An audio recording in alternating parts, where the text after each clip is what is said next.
ದೇರಳಕಟ್ಟೆಯ ವಿದ್ಯಾರತ್ನ ಆಂಗ್ಲ ಮಾಧ್ಯಮ ಶಾಲಾ ಆಶ್ರಯದಲ್ಲಿ ನಾಡು ನುಡಿ ವೈಭವದ ರತ್ನೋತ್ಸವ 2024 ಕರಾವಳಿ ಕರ್ನಾಟಕದ ಸಾಹಿತ್ಯ ಸಾಂಸ್ಕೃತಿಕ ಸಮ್ಮೇಳನ ಡಿಸೆಂಬರ್ 22ರಂದು ಗ್ರೀನ್ ಗ್ರೌಂಡ್ ದೇರಳಕಟ್ಟೆಯಲ್ಲಿ ವಿಜೃಂಭಣೆಯಿಂದ ನಡೆಯಲಿದೆ.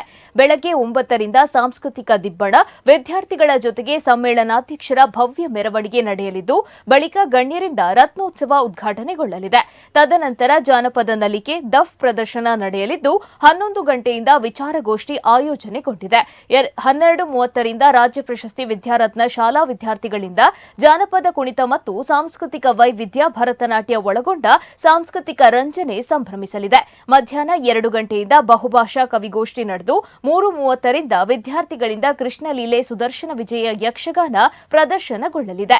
ಸಂಜೆ 4:30ಕ್ಕೆ ಸಮ್ಮೇಳನ ಸಮಾರೋಪ ನಡೆಯಲಿದ್ದು, ಇದರಲ್ಲಿ ವಿದ್ಯಾರತ್ನ ಪ್ರಶಸ್ತಿ ಪ್ರದಾನ ಕಾರ್ಯಕ್ರಮ ನಡೆಯಲಿದೆ. ರತ್ನೋತ್ಸವ 2024 ಕಾರ್ಯಕ್ರಮದಲ್ಲಿ ತಾವೆಲ್ಲರೂ ಭಾಗಿಯಾಗುವಂತೆ ವಿದ್ಯಾರತ್ನ ಆಂಗ್ಲ ಮಾಧ್ಯಮ ಶಾಲೆಯ ಆಡಳಿತ ನಿರ್ದೇಶಕರಾದ ಕೆ. ರವೀಂದ್ರ ಶೆಟ್ಟಿ ಉಳಿದೋಟು ವಿನಂತಿಸಿಕೊಂಡಿದ್ದಾರೆ. ಇನ್ನು ಈ ವೈಭವಯುತವಾದ ಕಾರ್ಯಕ್ರಮ ಅಭಿಮತ ಟಿವಿಯಲ್ಲಿ ನೇರ ಪ್ರಸಾರಗೊಳ್ಳಲಿದೆ.